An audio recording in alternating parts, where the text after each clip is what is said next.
Okay, so here we are, week 4. Can you believe it? It seems unreal. It's been very difficult for a lot of us, and but we're getting through it. We're getting through this whole, this whole transition. And I know it's been a little complicated, so I've been a little bit more um, cautious about grading. I'm still waiting to hear from some of you, which I haven't heard at all. But also, some of you have been reaching out to me, asking me for a little bit of help and a little bit of time, and that's fine. I just need to hear from you.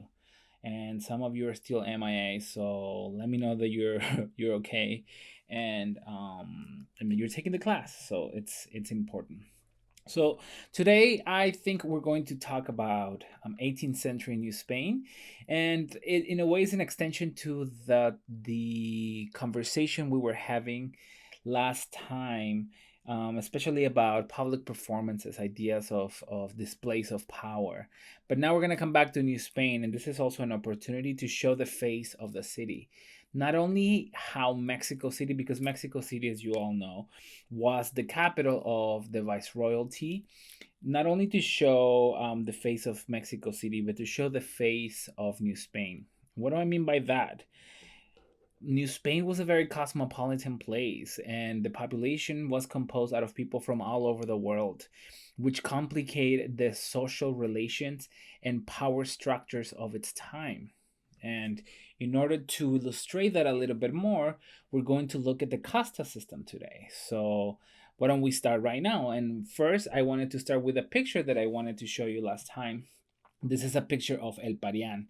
And I wanted to start with this picture because even though it's not the 18th century, it's towards the end of 18th century, it was painted by Cristobal de Villalpando, or attributed to by Cristobal de Villalpando, although I read an essay written several years ago where people dismiss the fact that the notion that this was painted for by Cristobal de Villalpando for many reasons, which I'm not gonna get into.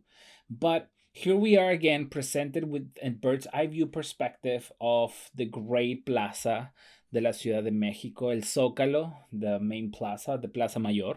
And this is again a very European perspective, gazing over everything that is happening in Mexico City. But you we get a view. Two distinct things are happening in this. I mean, there's a lot of things happening, but two things that I want to concentrate on. It's the idea of El Parian, and El Parian, it was almost like an open market. You can think about it almost like one of the first forms of a mall, because you have, for example, this structure that you see right here on the bottom, towards the bottom of the composition. You see almost like a market where people will go and you could find merchandise from all over the world. And this pertains to what we're talking about today, because we're gonna see some objects which I've shown you before, but we're gonna see some objects that are considered part of the taste that was developed by Creoles at the time for objects from other parts of the world. I'm talking about biombos, or the biobu from Japan, which became Mexican for many different reasons, and we'll talk about it for a second.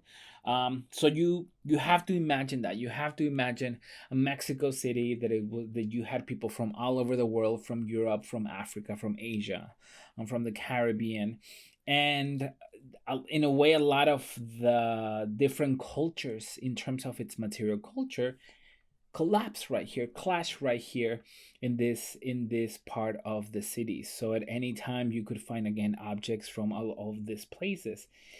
But one of the things that we don't talk about a lot in colonial art history, it's the idea of resistance. We tend to almost romanticize sometimes the colonial period, to think that nothing bad was happening. We History has in a way crossed out some of the big resisting movements throughout the 300 years of Spanish presence in the Americas. So we never talked about that, and we in a way think that that's just like that's the job of historians. But I really do think that this could become, or should be, a methodology to understand art history. So for instance, in this image, if you look towards the top right of the composition, you're going to see the Palacio Nacional, or the palace where the president conducts business even to this day. But if you notice, part of it is destroyed, part of it is gone. So this is fascinating to me, that you have this artist, supposedly this like brilliant Creole artist. Again, we don't know who. I mean, some people are debating that this was painted by Villalpando. That is not only highlighted the ideal Creole Mexico City, because remember, this is all about highlighting the vitality of these Creole cities. Not only you have that, but he's also showing the realities of the city. As I mentioned before, you see the damage of what was then the Viceroyal Palace. And the Viceroyal Palace suffered a damage in 1692 due to an actual riot. And I want you to all take, listen to the language sometimes that we use when we talk about resistance. But because when you see an organized movement by the peoples of the city, or by indigenous peoples, or whomever the quote unquote subaltern voices are, you always see that we deny them their place in history. So while an organized movement of workers may be speaking, we may talk about that as a revolt, or as a riot, when it's actually, that is the result of many years of discontent, of maybe months of organization, when it's very very complicated. So even though I am going to use that language, I want you to just understand that when it comes to these movements, to these social unrest movements, they are always stem from years of discontent, and there's a lot of consequences to that. So the anxiety of resistance, the consequences of resistance, the actual resistant movements and actions are part of the colonial period, and they are reflected in all of the visual culture, material culture, and built environment that we see in, again, the 300 years. So every time I can, I try to talk about that in my classes, for that specific reason. So again, in 1692, and this is from an essay by Douglas Cope, The Limits of Racial Domination, Plebeian Society in Colonial Mexico City, 1660 and 1720. In 1692, there was a severe drought in New Spain, and a disease attacked the wheat called in Nahuatl Chihuahuitztli. I hope I pronounced it right. The crown sought to sought sources of corn outside the general sourcing area for the capital, but the price of corn rose significantly. This caused a severe shortage of food for the poor. Tensions rose significantly in the capital and came to a flashpoint when neither the viceroy nor the archbishop, to whom the crowd of petitioners appeal as legitimate authorities, will meet directly with them. Following the failed attempt to get an official audience or promise of aid, the crowd began throwing stones and set fire to the major buildings around the capital's principal square. Sigüenza saved most of the documents and some paintings in the archives, Carlos Sigüenza in Góngora, that is, at the risk of his own life. This act preserved a considerable amount of colonial Mexican documents that would otherwise have been lost. Scholars have noted the importance of the 1692 riot in Mexican history. So again, here we have a painting that illustrates, in a way, all of that. It illustrates the ideal Creole city, the realities of this new Creole society. You see the face of the city because you see people of all different social status, and it really gives you a perspective of how Mexico City looked back then. And quite frankly, doesn't look very much, not too different how it looks to how it looks today. So I wanted to start with that, and we also have this painting by Antonio Prado, Plaza Mayor de la Ciudad de Mexico. This is later. This is in 1767. And notice how of these compositions are not necessarily considered part of the canon, meaning they don't follow rules. of how to paint. Instead, we need to admire this type of images because of the amount of information they try to convey. We have a lot of things happening, and I could spend probably the entire class just talking about the Plaza Mayor in this painting right here, and all of the different stances, the different fruits that had been sold, the different types of merchants, and we talked a little bit about that in when it came to Peru. But I just wanted to show you that this type of views are very common. Manuel Toussaint, which is one of the most important art historians in Mexico from 1960s, he talks about these images as popular painting. The idea that they're not part of the official production of painting of the period. I hate that word. Anything popular, anything folk, it's charged with ideological problems. So I tend not to use that. But it is important to know that this type of images, they are very important to understand the structure of the city, even though for a lot of art historians, even today, they're not considered part of the quote unquote fine arts. I hate those categories. Do not use them in your papers. But again, even with that, even with a composition that is not a quote unquote beautiful, that is not part of the canon, you still see a perspective, an imperial perspective, the bird's eye view perspective, the gazing perspective. You see a regulated city that is controlled, that is order. And all of that is it's European ideologies of control, of trying to show that everything functions, right?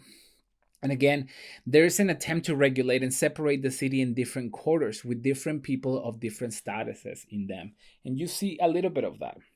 This is the what we talked about in the beginning of the semester, the Vitruvian city, where you have the most important institutions.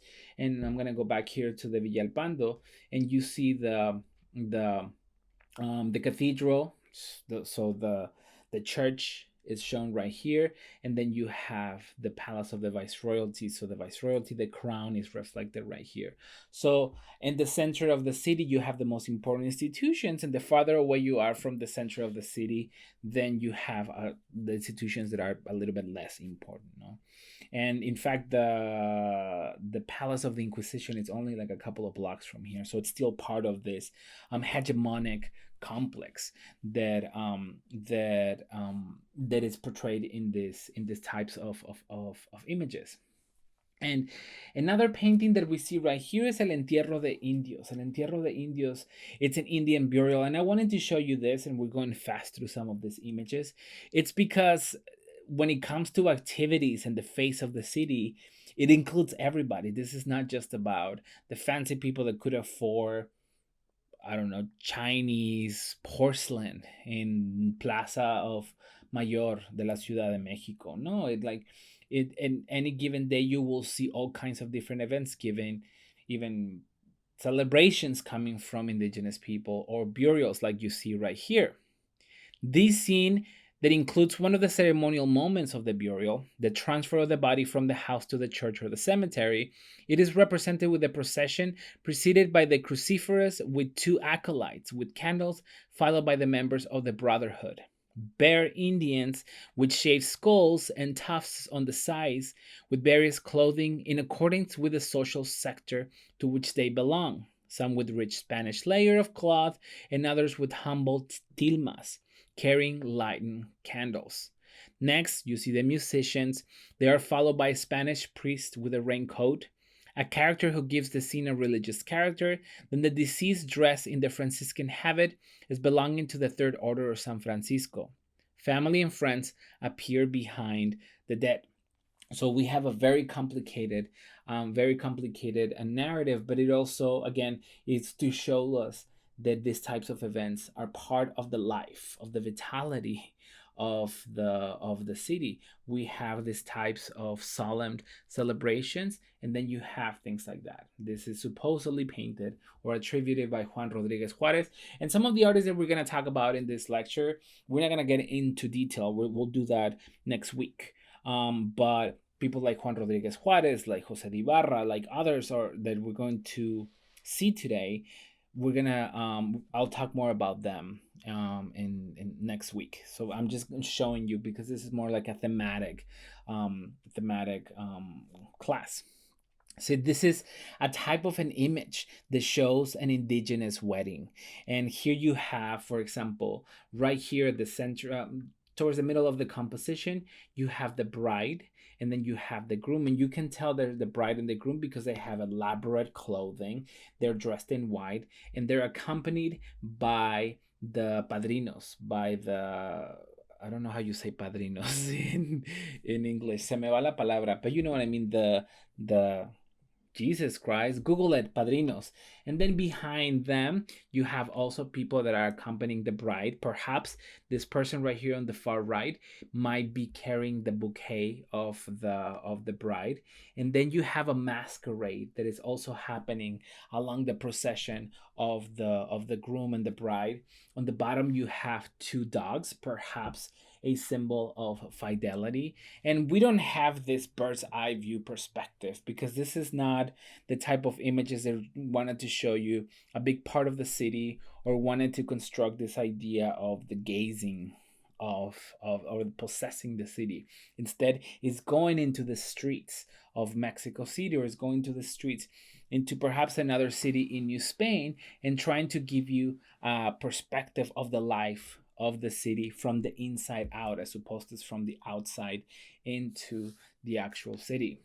And you can see the posorios de indios, or wedding of indios, is what is being highlighted right here. So again, you have to imagine a Mexico City where a lot of different things are happening. This is not, it is a very control, a very quote unquote order city, but there's also an everyday, and you can see that reflected in all of these different compositions, such as this one right here. This is a folding screen with an Indian wedding. And this painting, if I'm not mistaken, I believe it's in the Los Angeles County Museum. And Ilona Katsu in 2008 wrote a little bit about it. She says, quote, "The folding screen or biombo, this is what I'm talking about. And we already talked about it in class, but for the purposes of YouTube and the fact that these are public, this type of folding screens were created in the 17th century, in the 18th century. They became popular in the 17th century because they were forms of biobus or biombos. And biombos were very popular in Japan. And this type of objects came to Mexico first through the Manila Galleon, which was this galleon that would bring all these objects into Mexico. After a little bit, Mexicans or people from New Spain developed a taste for these Asian objects. So they go from biobus to biombos. The structure changes a little bit. Instead of having the typical views or the typical scenes that you will see in a Japanese biombo, biobu. Instead, you started to see very Mexican scenes, like this Indian wedding that is being celebrated right here. And I like this composition. It is still the 17th century, still 1690, but I like it because it collects a lot of the elements of painting that are in a way that have been brewing for almost 200 years in Mexico. You have this magnificent bluish background, this landscape that is something that became very popular in both viceroyalties, in the Peruvian viceroyalty and in New Spain. The use of the Flemish landscape. And then in the foreground, you have almost like a Casta painting, which is one of the reasons why I'm showing you these images, because they are giving you the different castas, the different traditions of the different peoples, of the different races of Mexico City. This folding screen of Biombo depicts an Indian celebration in a village, again from Ilona Katsu, probably Santa Anita Ixtacalco, a famous destination in the environs of Mexico City. On the right, we see a newlywed couple that leaves the church, a number of figures participating in pre-Columbian games that continue to be played in colonial times. Several dancers in lavish costumes perform a mitote, or a Moctezuma dance, imitating the dance of the Aztec king. In the center, figures dangle from a flying pole, or el palo volador, and to the left, an Indian juggles a log with his feet before the dazzled crowd. The screen, which is missing two panels, satisfy European curiosity about the New World or about the Americas. There's nothing new about the Americas. It also proves that the conversion of the natives had been successful by showing them partaking in one of the most important Christian sacraments, marriage. So think about the image of the Corpus Christi that we saw, that you have to have a descendant of an Inca leader in the front of the procession. Well, something similar is happening right here. The fact that you are portraying um, um, natives that are partaking in one of these important Christian sacrament, Catholic sacrament. And again, here's a close up that gives you a little bit of a perspective of the type of colors that are used on the textiles. And I want you to pay attention to these, because the images that we're going to see in relation to the castas are dependent on the clothing. The clothing becomes the most important signifier of class, of your castes, of your race, of your gender in the Americas, in New Spain. So we're gonna look at that. And here you have that these types of celebration happen in the outdoors. These types of celebration happen indoors. And here we have a screen that provides a glimpse into the daily life of the fancy people. Porque los ricos también lloran, tío. So what we see is a celebration, sort of like, I don't know, like something that is happening indoors. This is a painting, and the text also comes from the Denver Art Museum. We see a cluster of people shown enjoying a garden party on the terrace of a country home. They play cards, gamble, smoke, flirt, drink, or make music. For example, on the far left of the composition, men and women are dressed in party clothes. They sit around a table playing cards. The coins and small beans on the table indicate that they are gambling. The cards they use are in older design. The clubs are actual wooden clubs. The spades are daggers. The hearts are a cup of chalice, and the smoke and the diamonds are gold coins. We also see the activity of smoking. The woman on the right side of the table holds a cigarette in her right arm, and the man behind her holds what appears to be a cigar. Tobacco was an object of the Americas, and it was unknown in Europe before contact with the Americas. In Europe, usually only men smoked tobacco, but in the Americas, it was completely acceptable for women of all classes to smoke. We also see music. On the right side of the screen, a woman sings and plays a distinctive Mexican guitar. The man next to her is playing a violin or fiddle with another woman and who appears to be singing. We also have elaborate clothing. Again, textiles and clothing seem to be not seem to be, but are the most important aspects of your status. And we also see here and there we have beauty marks, but I'm going to show you better images that gives you a closer look to what we know as chiquiaderos. And the chiquiaderos were this fake beauty marks that were made out of black velvet. And again, it shows you this elaborate scene because this type of objects, these biombos, for the most part, were created for the private sector. So you will have this type of biombos that will be used to separate rooms. Sometimes even the rooms or the spaces will be gendered, meaning there will be a male side and a female side. You have elements of this taste for everything Asian. You have almost like lacquer boxes, like the treatment of lacquer boxes with all those flowers on the bottom. The use of gold was very Asian. So there's like a lot of elements, and that's what I like about this type of objects, that it gives you a perspective of that painting that we started with. The idea that we are in Mexico City and there's people from Africa, there's people from Asia, there's indigenous people, there's Creole people, there's Spanish people.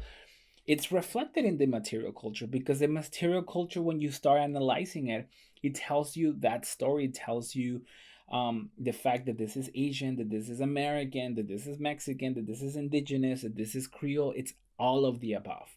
That's what's fascinating about the 17th and the 18th century as we're coming close to it.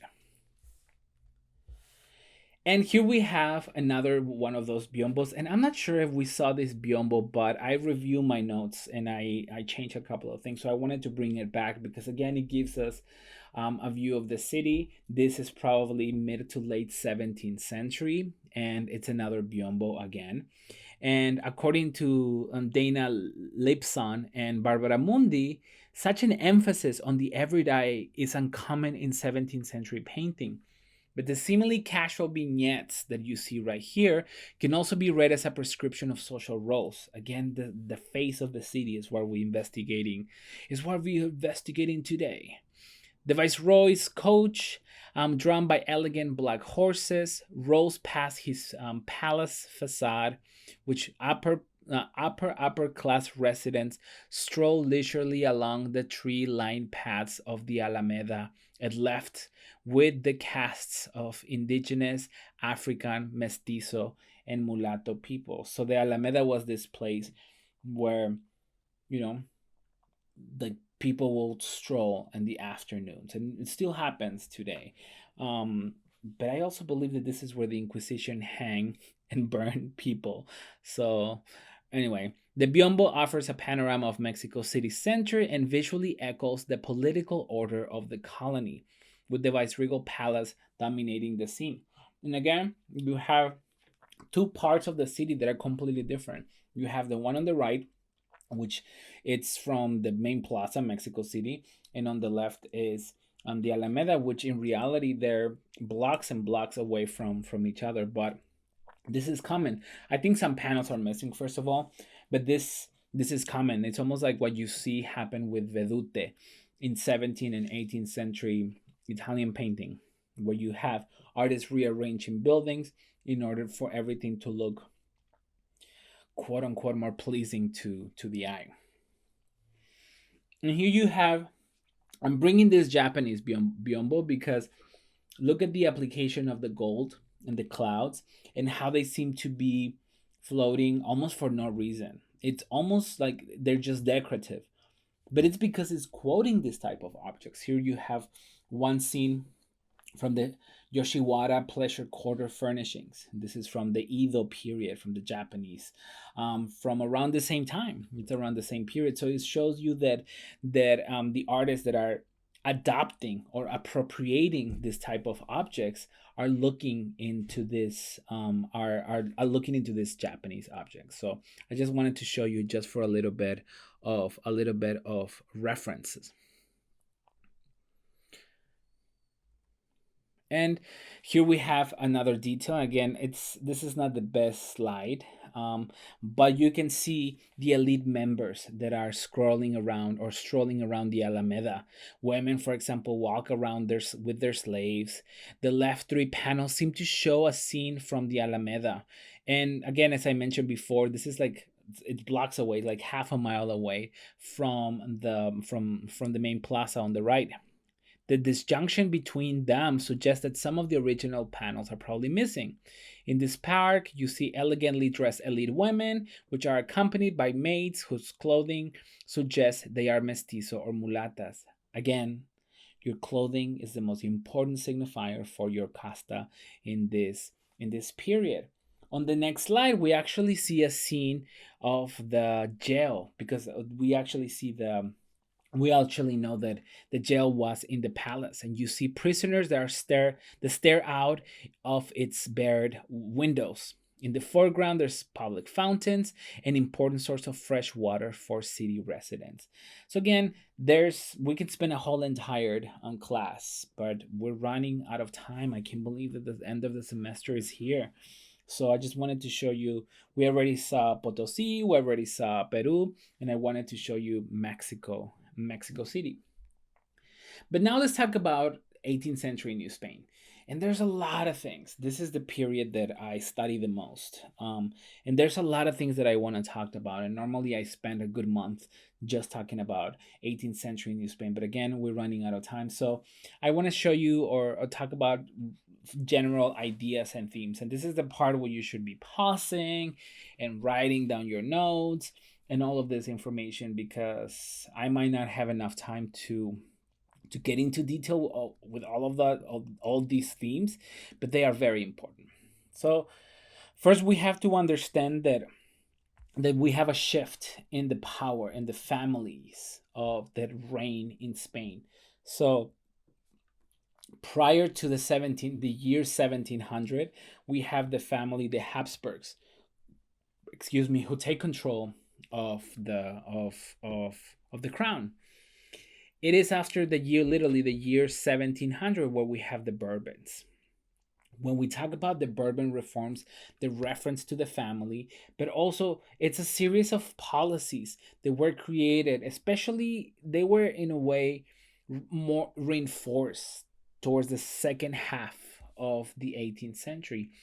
And it's almost like the crown is trying to tighten the reins because there's a lot of things happening. And we're going to see that unresting throughout the Americas continue. Some people say that it is in the 18th century, with all this tighter restrictions and this tight control over the colonies, that you have more and more and more unrest in the colonies, meaning indigenous resistance, for instance.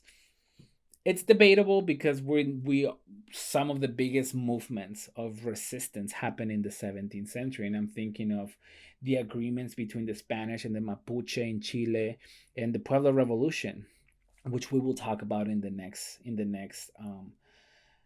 video, the Pueblo Revolution of New Mexico, and that was in 1680.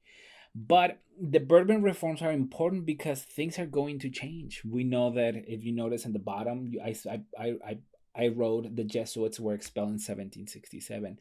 The Jesuits, to a degree, were accused of educating the Creoles, and the Creoles are gaining too much power. And the power of the hegemonic institution should rest within the Spanish.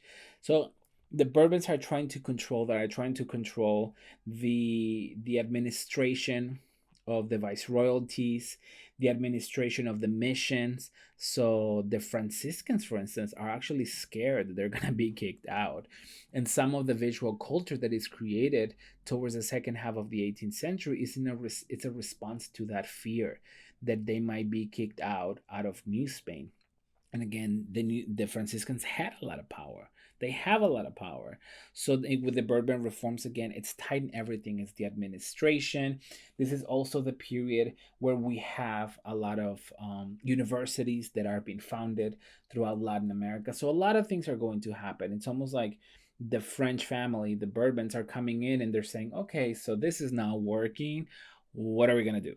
So again, think about it like that. It's like the empire tunes itself, kind of like what's happening right now. Limpieza de sangre. Limpieza de sangre, it's a reference to the cleansing blood trials that happen in New Spain, that happen all over the Americas. And limpieza de sangre, limpieza de sangre was that. Is the idea that you have to prove where you come from. You have to prove who your family is. You have to prove your purity of blood. So, in order to have the type of rights that a lot of people didn't have in the colonial period, you have to prove that you were Spanish or Creole. And in a way, anything below that was not necessarily something so good. But this is a very complicated process because it's not either you're Spanish and Catholic or you're not. So it's about your your legacy as a Catholic. It's about your legacy as a landowner, as a Spanish landowner, your legacy as a noble indigenous person. There's different types of purity of blood. We'll get into that. And class, race, and gender, to a certain extent, were controlled by this system. We're going to see a more European approach to painting, and this is something that we're not going to get into till maybe a week or so. Again, aristocratic concerns with blood on both sides of the Atlantic, and we'll get into that. Creolism, it's a thing now, and we already discussed Carlos de Sigüenza, we discussed Juan Inés de la Cruz, the importance of their poetry, but how they reflected the sentiments of a local group. We have people like Villalpando, people like Correa that are painting the type of art that was local. It was not about just being European or about being indigenous. It's about a lot of different things. But above all, it was Creole. It was unique. It was local. These sort of sentiments are going to continue throughout the 18th century, and they're going to culminate in 1810, the beginning of the independence that we see in Mexico. Mestizo, castizo, mulato, morisco, albino, tornatras, and all of these ridiculous names. They're just the names of your castas. And again, the Jesuits were expelled in 1767, which shows this sort of fear, this anxiety, and it reflects what happens, some of the consequences of the Bourbon reforms. Again, that we see the consequences of that towards the second half of the 18th century. And just to give you a little bit of a perspective, here's a view of a map of New Spain towards the end of the 18th century. This is in 1794. This is a lot of land. This is huge. And this is just one viceroyalty. This is the viceroyalty of New Spain, which later the administration of this land completely changes. And in a way, you have to disregard these borders because they change a lot. But the administration of these areas, the fluctuating borders that are going to change throughout the 18th century reflects precisely this, the Bourbon reforms. But just to give you an idea of what we're talking about a huge chunk of land, a huge chunk of the Americas. So when we talk about the Bourbon reforms, it affects all of that. So when I said it affects the missionaries, the Franciscans, I'm not talking about just the powerful Franciscans from Puebla or from Mexico City, but I'm talking about the Franciscans that are starting to establish their missions in Baja California, the new missions of Alta California, the missions in New Mexico, what's going to be Texas, Nueva Vizcaya. It's the whole entire viceroyalty. So we have to really think about these things, because it's not just about, I know we spend so much time on Mexico City, and this class in a way is very Mexico centric, but when we talk about some of these ideas, we have to keep in mind these territories. However, some of the changes in the administration don't have direct consequences to some of these territories right away, because there was no internet, there was no telephone, so it was different. However, we also see that in the 18th century, we see a new period of re-exploration, because they already own this land, but with the Bourbon and French and European Enlightenment, you're going to see a new need to try to understand the nature of these lands, the plants, the peoples, the animals. So you have expeditions that are starting to happen in the second half of the 18th century, towards the end of the 18th century. And it's very interesting because, in a way, the sort of documents produced in this period are very similar to what you see in the beginning of the colonial period. So you have a first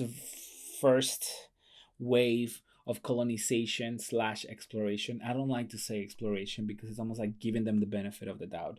And then you have a second one where they are surveying the territories. A lot of maps are created during this period as well. So the 18th century is very complicated. It's fascinating, and there's a lot of aspects to it. So we're gonna come back and forth, and there's not gonna be necessarily a chronological approach to this next couple of classes. Instead, I'm going to talk about big themes like architecture and European style painting, etc., etc. And I wanted to show you again the Casta system. This is one of the most popular themes and popular classes that anybody that teaches colonial art history has, because there's many reasons. One of them is because the paintings created that reflect the Castas system are unique. You don't see anything like this in the world. So that makes, in a way, art history, colonial Mexican art history, develops as a consequence to looking into these paintings. One, and two, because believe it or not, the Castas system is still with us. Just look at that horrible ass show that on Netflix that is called Made in Mexico. I dare you to watch more than 10 minutes. But if you do, let me know what you think. I actually, if we were in the classroom, I will show you the first 10 minutes, the first 5 minutes of the show, where you have this light skinned Latinos basically that are claiming this royal indigenous blood. For what? I have no idea, because they live like privileged Europeans, or I don't know, privileged, very privileged people in Mexico City. It's about class more than anything. And the them in that show, as I call the new Creoles, has been developing throughout the 17th and 18th century. So the consequences of the Casta system can be seen in shows like that. It can be seen on the way that race and class go along in Latin America. But we can get into that later. Here are the different types of castas. In the book, I believe there were like 200 different types of castes. But in painting, we only saw 16. So first you have things like, if you combine Spanish and Indian blood, the result is going to be a mestizo. And you can almost ask any Mexican and they consider themselves mestizo. The myth of mestizaje, it's a whole thing. Stay tuned here in Unsettling Journeys, because we're going to get into it in other videos, not necessarily part of UIC classes. And then if you mix a Spanish and a mestizo, you get a castizo. And it's your lucky day, because if you mix Spanish and castizo, guess what, Mimi? You'll go back and ours become Spanish again. It's so ridiculous. However, the second you add a drop of black blood, that's it. You, in a way, were contaminado, or contaminated for the rest of your life, for your generations to come. Obviously, it's an incredibly racist system, but it is also ridiculous. And it comes from a system that was first established in Spain, try to control the mixing of blood between Jews and Catholics. Is very complicated, and I'm gonna give you some sources that you can look into. But by the time they bring that system to the Americas, it was not just about Jews and Muslims and Catholics. It was about Jews, Muslim, Catholics, people from Africa, people from Asia, people from the Caribbean, mixed people, etc., etc. So the result is this mess of a race system. Look at, for example, towards the middle.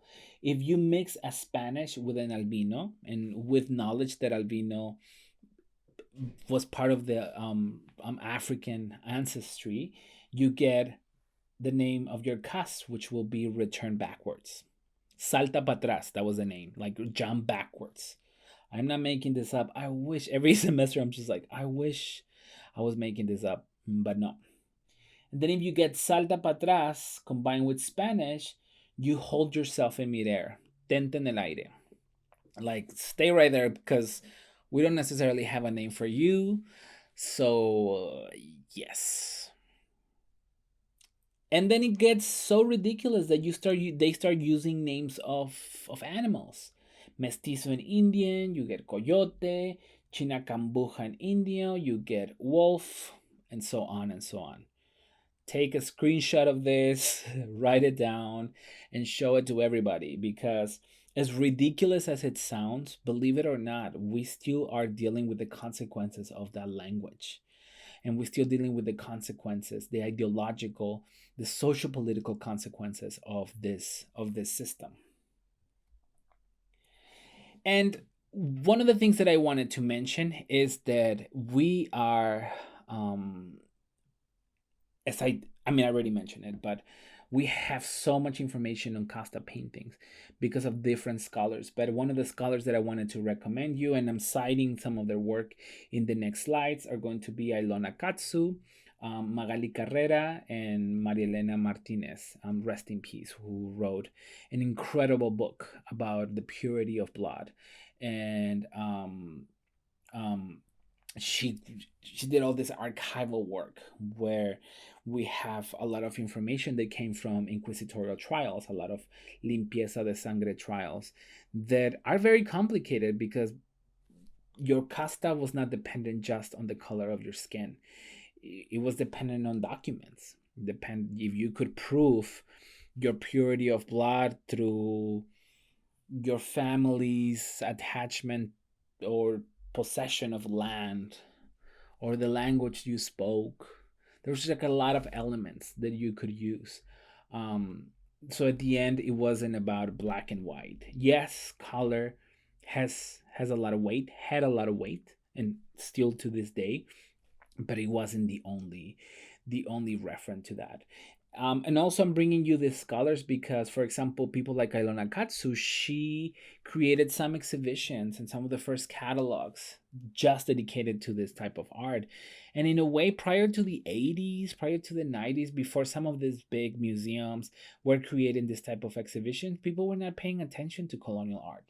I remember that you could go to conferences of art history, and this will be part of not they were not considered quote unquote Western visual culture when Latin America was not just a colony of Spain, it was an extension of Europe. And that's something that a lot of people tend to forget, because when it comes to the visual culture, we're just seeing as a colony. But when it comes to the social injustices and the power of these programs, like the Castas System, we were an extension of Europe. So, like, I mean, you have to think about it in those terms, that the way that these policies affected us to this day, it's hard to say that we were not an extension of Europe.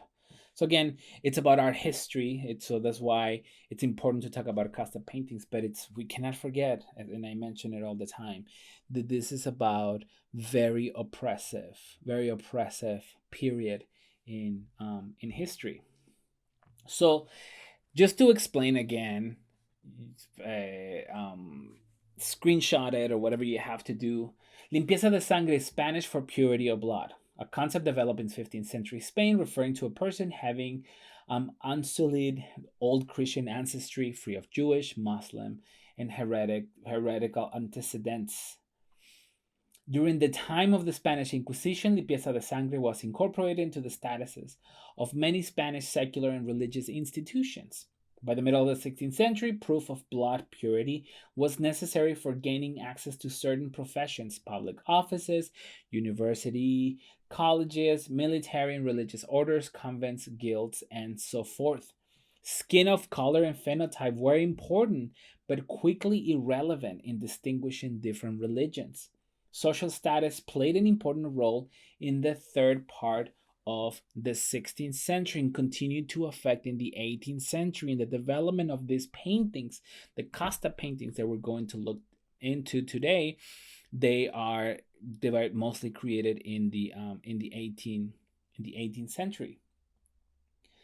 And when it came to the limpieza de sangre and the way it was transferred in Mexico, again, it was confronted with the fact that there was people from all over the world, and it wasn't just about religion. In the Americas, the concept had profound repercussions for the population that were subjected to Spanish rule. Spaniards did not officially label the indigenous people as impure in blood. In the mid 18th century, the Supreme Council of the Inquisition amended its purity of blood statute to explicitly include people of African ancestry in the category of impure blood. Get new Christians, and we'll get into. I hope we have time, but if not, we'll in the next video. But we'll get into the status of people of African background um, in the Americas. External signs such as skin color, hair type played an important role, but as I mentioned before, not definitive role in the process of limpieza de sangre. So again, as we're going to learn today, race is defined mostly by the clothing and not by the color in this series. For example, we know that what you see in these paintings, if you go all the way to the top, you see people that are very elaborately dressed. And then the farther away you go from that, you see almost naked people. Again, for the Europeans, the lack of clothing was also a signifier for the lack of civilization. And that is something that we're gonna get into detail in the next class. Again, I keep saying next class for some for some reason.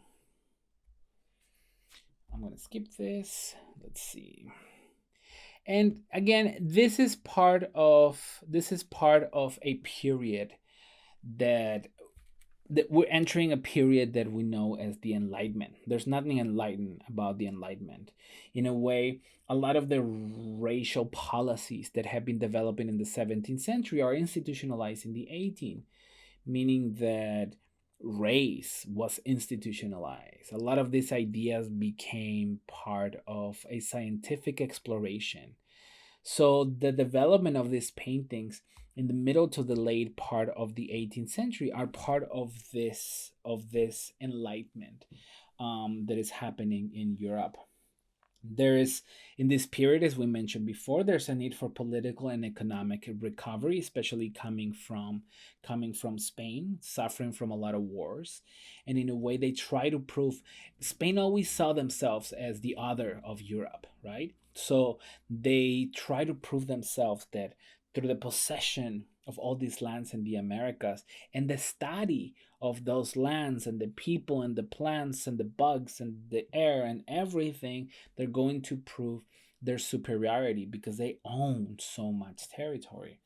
So there was a lot of scientific and academic instruction that had to do with the Americas and the creation of a lot of institutions for that specific reason.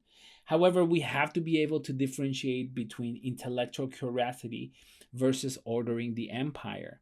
Because if we see this as an extension of the Enlightenment, as a need, a human need to understand and to explore and to study, we forget that at the end of the day, these were colonies that were being trying to be controlled by the Bourbons.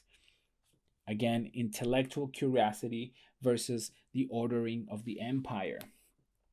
Well regulated institutions could produce well regulated people. So, again, a lot of universities, a lot of these institutions that are controlling epistemologies, because this is what it is, controlling the circulation of epistemologies in these periods are created.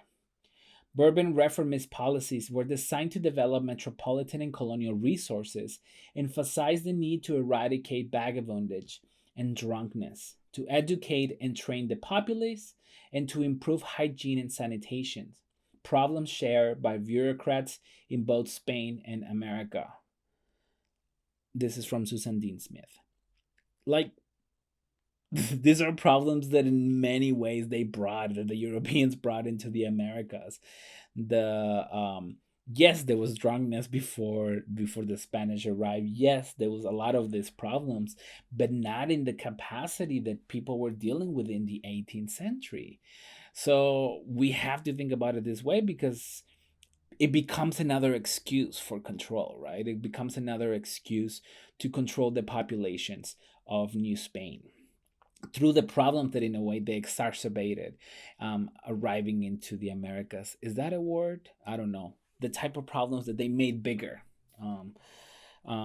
It's what they tried to use as an excuse to control. And then this is one of my favorite paintings for many reasons. First, because I think it's badass for many reasons, and I'll show you why. And I wish this is the part of teaching online that I hate, because this will be the part where I ask you, what do you think about this? And this is the part where in the past 8 years that I've been teaching, people will say, or a lot of my students have said, is this man trying to steal this kid from this woman? I don't think this is what's happening. But, somehow everybody thinks that.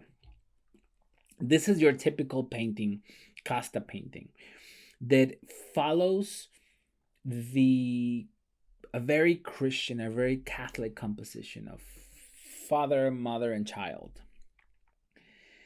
It has the simplicity of a Renaissance painting where you have this triangular composition. In a way, you can follow this type of composition very clear. There's not a lot of things in the background to distract you from the main unit. And as I mentioned before, this is a product of the 18th century. Look at the date, this is 1763. It's part of, in a way, of the Bourbon reforms, because if you think about it, in order to control the empire, you need to start from the bottom. You need to start from the family unit.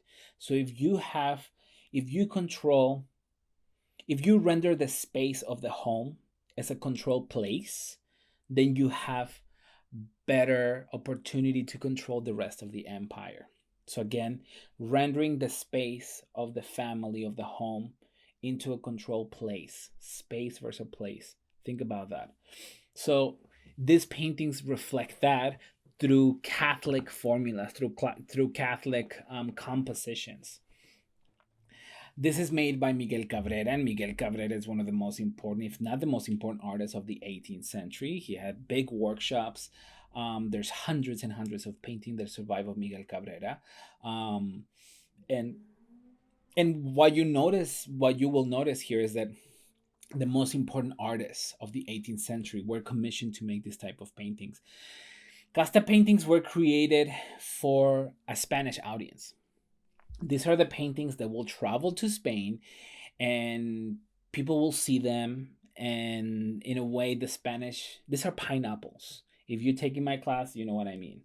But in a way, it's to appease anxieties, because everything's going nuts in Mexico, and there's all kinds of people that are like different races, and they're mixing and they're intermarrying, they're marrying each other, and it's a mess. So in order to control those anxieties, you have the production of that, where you will have a decent Catholic family unit being portrayed on the picture. You also have you have that, but you also have the definition or the redefinition of classes and gender. So you have the mother right here, who is an indigenous woman, perhaps somebody of high status. Look at the pearl necklace. Pearls, it's not like today you go to Mikimoto and you're like, hey, give me that one, put it in that necklace, give it to your girlfriend, happy Valentine's Day.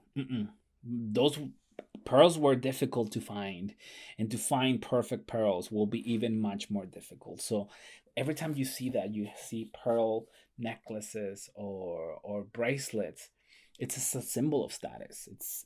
It's money, honey. And then you have the clothing. You have different types of textiles, and I know people, Magali Carrera, it's a person that studied that, but there's a lot of people now that are looking into the textiles of the Casta paintings.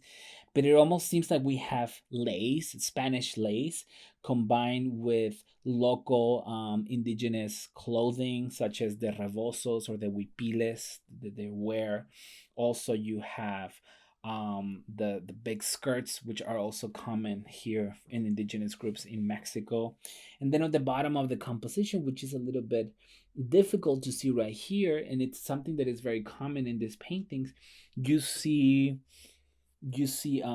fruits, because in a way, the people that you see right here, and to the people that are going to look at these paintings, these are like the flora and fauna of the quote unquote new world. So they are treated like that. They're treated as los frutos del nuevo mundo, the fruits of the new world. And that included the new types of people. So you have the Spanish lady. You have the indigenous lady, and then you have the Spanish man. He's wearing typical French cut jacket, very, very elegant, with his hat as well, the ridiculous powder wig, which I mentioned before was causing all kinds of diseases and stuff. And then what is fascinating is that he's not looking at us. Miguel Cabrera, an important Creole artist, it's not giving you the face of Spain, it's giving you the face of Mexico. It's giving you the local face, it's giving you the Creole face, it's giving you the mestizo face.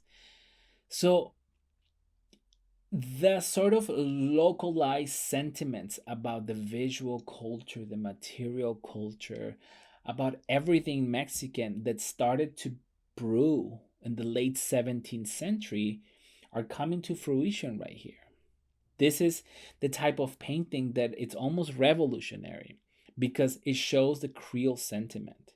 It shows that to people like Miguel Cabrera, it's not about the Spanish man, it's about the woman. It's about the product, the mestizo.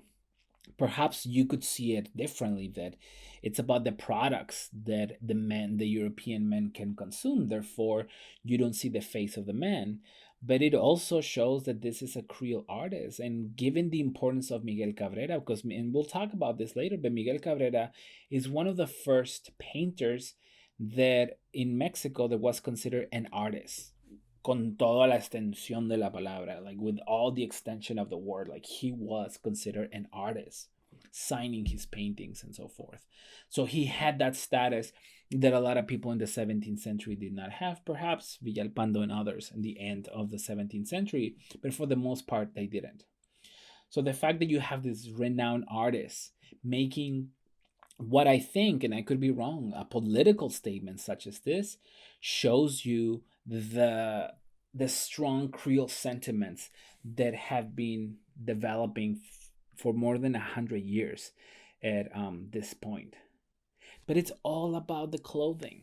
It's all about the clothing. It's about what they're wearing. So you could have this person of indigenous status, but you will not know that this is a person wealthy. Perhaps somebody that with the husband they trade different textiles from around the world, because it almost seems like they are in it's almost like we get a scene of the Parian. I don't know, like you can interpret it in different ways. But again, it's all about what they're wearing. So clothing is the principal signifier of your status. And it's important to keep that in mind because in the United States, we are accustomed to think about race in a very simplistic and binary way. It's black and white or brown, right? It's about this binary way that we have been taught, that we grew up and that we have to deal with. In Latin America, it's different. In a way, you cannot separate class and race.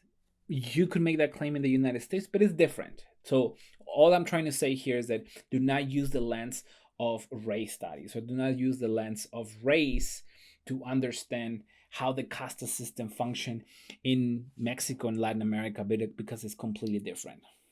So because I don't have my students here, 2 semesters ago, yes, 2 or 3 semesters ago, I told my students, why don't you meme this? Because I'm still baffled to the type of interpretations that you get from this composition, which again, it's a composition that it's a favorite in my classes. So these are some of the results. When he tells you he's gonna take care of everything and then steals your land and takes you back as a trophy, ain't nobody got time for that. And I'm showing you some of my favorite ones.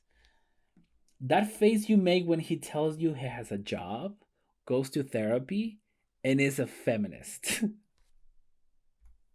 And finally, when a white man at a tienda mexicana stops you to ask you what nopales are. I think a lot of us can relate to that one. So with that said, I think I'm going to stop right here because I want to get into other Casta images and Casta artists, including Morlete Ruiz, but I want to spend a little bit more time with that. The importance of what happens to Black blood in New Spain and what happens to indigenous blood that is not privileged. And we'll get into that because purity of blood was not, as I mentioned before, it's not just having Spanish blood. Purity of blood could also signify that you were a noble from Tlaxcala, for instance. But I'll explain that later. Again, please make sure to send me all your comments, email me, make sure to respond to the assignments, so I know an average of at least 20 people a week are doing it in the regular basis. So thank you to all of you, and you know who you are. But I'm missing some students, so please make sure to to respond to that. It's important because, again, they're strange times, but I want you to take advantage of the fact that you paid for this class and that you pay me to teach you. So I'm available. I know that sometimes I don't answer emails right away, but again, as I mentioned, it's difficult. There's tons of emails I'm getting every day because everything is being conducted online, but I will respond. I will definitely respond. And any questions, concerns, I think I give you some information on the final paper. All of that information you should have. In the meantime, take care of yourself, cover your mouth when you cough, take care of your elders, and stay safe. And hopefully, we will see each other very soon. Have a wonderful day. Bye.